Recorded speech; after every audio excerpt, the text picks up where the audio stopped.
पंढरपुर में प्रसिद्ध बाल रोग विशेषज्ञ डॉक्टर शीतल शाह को सकल जैन समाज की ओर से जैन समुदाय के सर्वोच्च शिक्षार्थी के रूप में सम्मानित किया गया। डॉक्टर शाह ने अपने जीवन का महत्वपूर्ण योगदान जैन समाज और महावीर मंदिर को समर्पित किया। बाल रोग विशेषज्ञ डॉक्टर शीतल शाह इनके प्रयासों से पंढरपुर में 15 एकड़ में फैला पश्चिम महाराष्ट्र का सबसे बड़ा जैन मंदिर तपोवन स्थापित हुआ है। इस विशेष अवसर पर विधायक संतोष आवताड़े, विधायक कल्याणराव काले और विधायक अभिजीत पाटिल ने डॉक्टर शाह को प्रशस्ति पत्र देकर सम्मानित किया। काळे साहेब हे माझे जवळचेच आहेत आणि त्यांचे इथं पाय लागले त्याबद्दल मी धन्यवाद आणि यांचं कायम इथं आमच्याकडे लक्ष असावं, बाकी दुसरं काही नाही। मी आमदार साहेबांना जी मागणी केली त्या मागणीबद्दल उत्तर मागतो। डॉक्टर शीतल शाह हे नाव म्हणजे प्रत्येक गोरगरिबांच्या पोटावर असणारं नाव।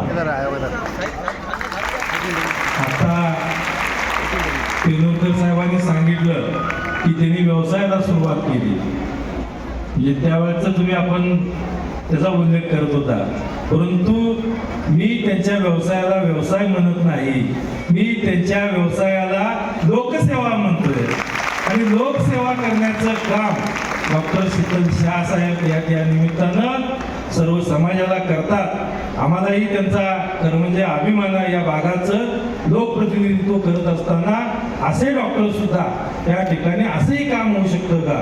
कारण मी हॉस्पिटलमध्ये गेलो होतो, मी बघितलं लहान लहान मुलं त्या ठिकाणी म्हणजे बोलता येत नाही, फक्त त्यांच्या हावभावावरून त्यांच्या चेहऱ्याच्या कशा हे पडते त्याच्यावरून त्या ठिकाणी म्हणजे आईला सुद्धा कळत नाही बाळाला काय पाहिजे, त्या बाळाला म्हणजे देण्याचं काम आणि त्या बाळाला मोठं करण्याचं काम या ठिकाणी डॉक्टर साहेब आज करतात। तेही डॉक्टर साहेब करत असताना मी त्यांच्या प्रत्येक पेशंट जवळ त्या ठिकाणी त्यावेळेला मी ज्यावेळेला गेलो त्यावेळेला गेलो होतो, 90 ते 95% पेशंट हे सगळे स्कीम मध्ये बसणारे। मी त्याला आज आपण बघतोय, मी डॉक्टरांना नाव ठेवत नाही, परंतु गेल्यानंतर स्कीम मध्ये बसायच्या अगोदर ती विचारत नाही, स्कीम मध्ये बसत असेल तर टाळते आणि रोख रक्कम असेल तर त्या ठिकाणी त्याला प्राधान्य दिलं जातं।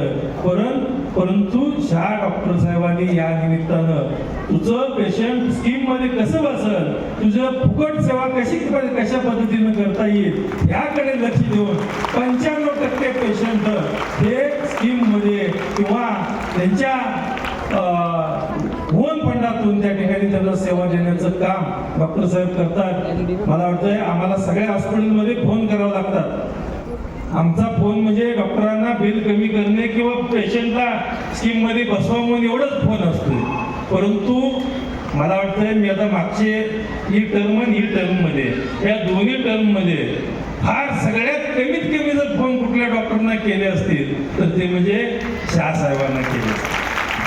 त्यांना फोन केला असत फक्त तब्येतीची विचारपूस आणि त्यांच्या वाढदिवसाला शुभेच्छा देतानाच त्यांना फोन मी केलेले आहे। परंतु असा अत्यंत चांगली सेवा देण्याचं काम या ठिकाणी समाजाला करत आहे आणि स्वखर्चातून आज या ठिकाणी मंदिराचा सुद्धा जीर्णोद्धार केलेला आहे। आपल्या सगळ्यांना या ठिकाणी आमंत्रित केलेलं आहे, एवढे 8 दिवस हा सगळा कार्यक्रम आयोजित केलेला आहे। आपल्याला हे सगळं या निमित्तानं हे सगळं बघायला मिळतंय, हे डॉक्टर साहेबांच्यामुळे मिळतंय आणि आमचे खडके साहेबांनी ज्या पद्धतीनं मागणी केली म्हणजे खरं त्या पुरस्काराचे ते योग्य मानकरी आहेत, पण एवढ्या दिवस राहिलंच कसं काय? आपण 100% आजच्या सगळ्यांच्या वतीनं आणि मी त्या ठिकाणी दिल्ली दरबारी असेल किंवा महाराष्ट्र दरबारी असेल, मी शाह सरांचं त्या ठिकाणी 100% आपण तो फाईल तयार करून ते फाईल देऊन त्याचा पाठपुरावा 100% मी करीन आणि त्यांना त्या ठिकाणी त्यांच्या कार्याची पोचपावती त्या ठिकाणी मिळाल्याशिवाय राहणार नाही, एवढंच या निमित्तानं आपल्या सगळ्यांना अभिवचन देतो। आणि या ठिकाणी आम्हाला बोलवलं, सत्कार सन्मान केला, आम्हाला शुभाशीर्वाद दिले, त्याबद्दल मी सर्व जैन समाजांचं मनापासून मी आभारी मानतो आणि या ठिकाणी थांबतो।